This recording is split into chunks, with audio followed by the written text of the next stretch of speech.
Why is too low time under load worse than higher time under load? Perhaps it might be useful for us to outline what we think is a low time under load and what is high time under load. I'm just gonna go a whim here and say anything less than about 30 seconds is low time under load. What do you think? Yeah, I would probably call a low time under load under about 20 seconds or so. If I think of how most people tend to lift, a sort of explosive, maybe 1 second up and then 2 seconds down is kind of the cadence a lot of people use. A set of 10 would be 30 seconds. If you're doing lower repetitions, most people that do bodybuilding usually don't go lower than 8. 8 would still be 24 seconds. So I think a normal time under load is probably 20 to 30 seconds. I like using 60 to 90 seconds time under load.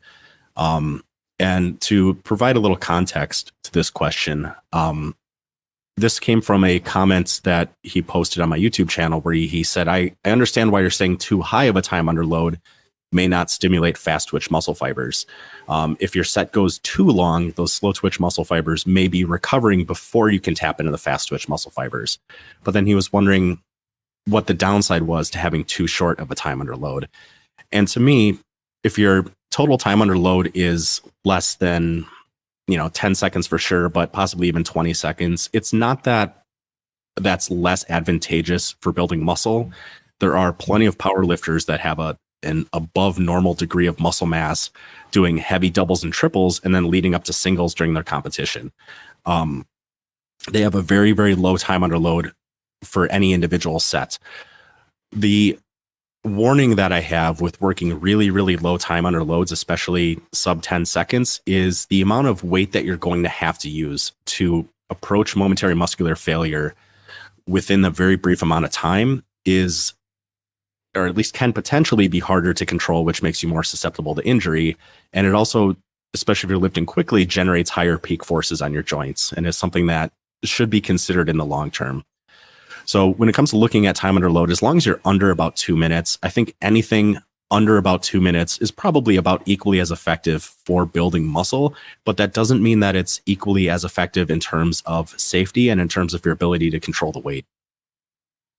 Yeah, well said. I think you mentioned longevity aspect of using very heavy weights and low time under load. So, how are you going to progress if you have an injury because of the weight you're lifting? It's going to be very tricky to do. And I see a lot of people, just anecdotally speaking, so putting science aside here, if I see someone doing, say, bench press, say doing 50 kilos, it's about 110 pounds, something like that. It'll be like usually the skinniest people in the gym, very thin, usually groups of like 3 males, around about 16, 18 years old. They'll do a concentric phase, which might last about 2 seconds. Then eccentric phase will be like 1 second. So, for example, they're lifting the weight up, they're sort of grinding it out, then they're letting it drop on them.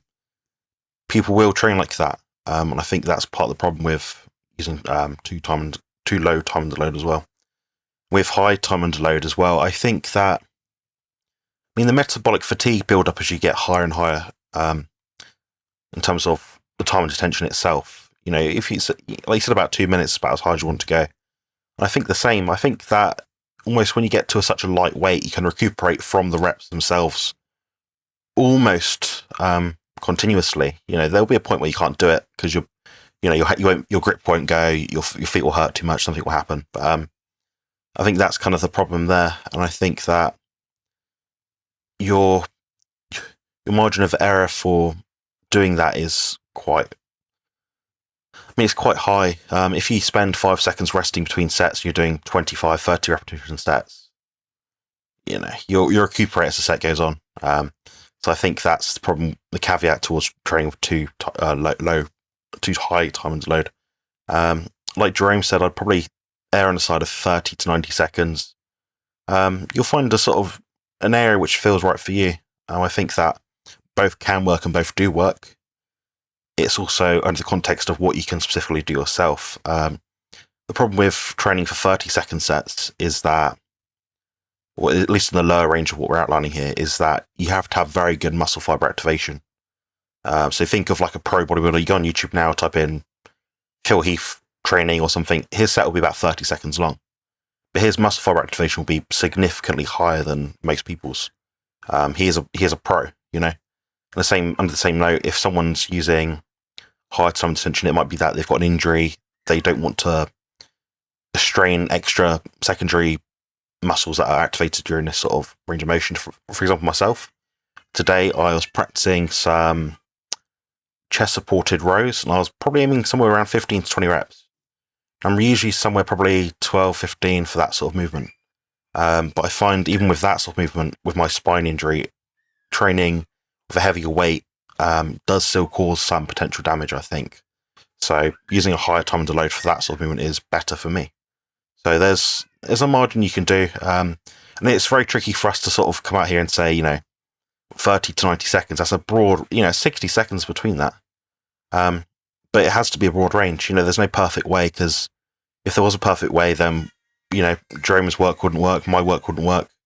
Anyone doing anything in between wouldn't work. There'd be a pinpointed, 40 to 45 seconds is ideal, or whatever it happens to be. But we know that's not the case. So, yeah, very well said. Do you have anything to add to that, Jerome? Or?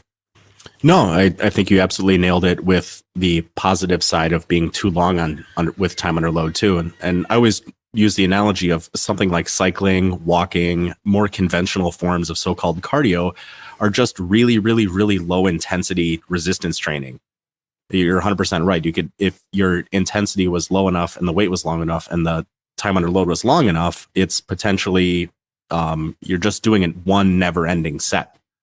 And those slower muscle fibers are just continuing to recover before that next contraction. And you can continue to perform that set essentially indefinitely. Yeah.